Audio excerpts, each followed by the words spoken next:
Dalam sebuah wawancara yang dipublikasikan oleh CNN baru-baru ini, CEO Vincent Thierry mengungkap bahwa perusahaan mereka telah melakukan pendekatan ke galangan kapal lokal di Indonesia. Tujuan dari pendekatan ini adalah untuk memungkinkan membangun kapal PPA Paulo Taun di Indonesia, khususnya untuk memenuhi kebutuhan batch kedua. Pengadaan batch kedua ini diperkirakan akan dilakukan pada era pemerintahan yang baru di bawah kepemimpinan Presiden Prabowo Subianto, yakni antara tahun 2025 hingga 2029. Pendekatan ini juga sejalan dengan upaya Indonesia untuk memperkuat kapasitas industri pertahanan dalam negeri.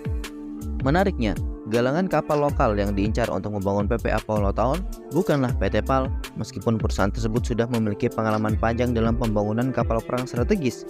Vincent Thierry memilih untuk mengeksplorasi potensi galangan kapal swasta di Indonesia. PT PAL telah sibuk dengan berbagai proyek besar dan strategis, sehingga galangan kapal swasta dinilai lebih cocok untuk menangani proyek ini. Dua galangan yang tengah diajak berdiskusi adalah PT Noahtu yang berlokasi di Lampung dan PT Batamek yang berada di Batam. PT Noahtu memiliki rekam jejak yang solid dalam pembangunan armada militer untuk TNI Angkatan Laut.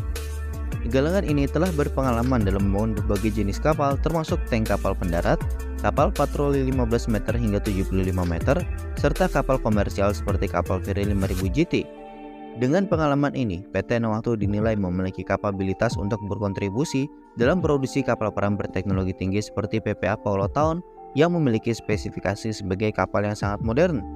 PT Batamek juga memiliki pengalaman serupa dalam pembangunan kapal militer dan komersial.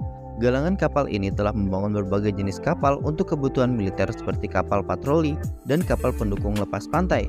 Dengan lokasi strategis di Batam, PT Batamek sering menjadi pilihan utama untuk proyek-proyek besar termasuk yang melibatkan kontraktor asing.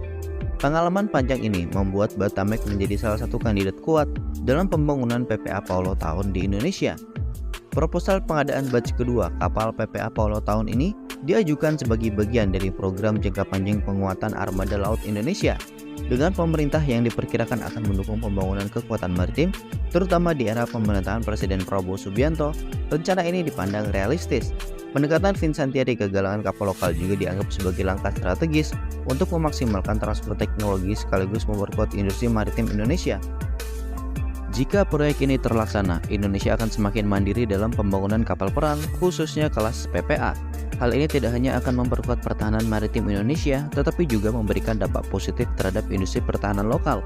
Kerjasama ini akan membuka peluang bagi galangan kapal swasta untuk terlibat lebih jauh dalam proyek-proyek besar, mengurangi ketergantungan pada galangan negara, dan meningkatkan daya saing industri dalam negeri di pasar internasional. Nah, bagaimana menurut kalian?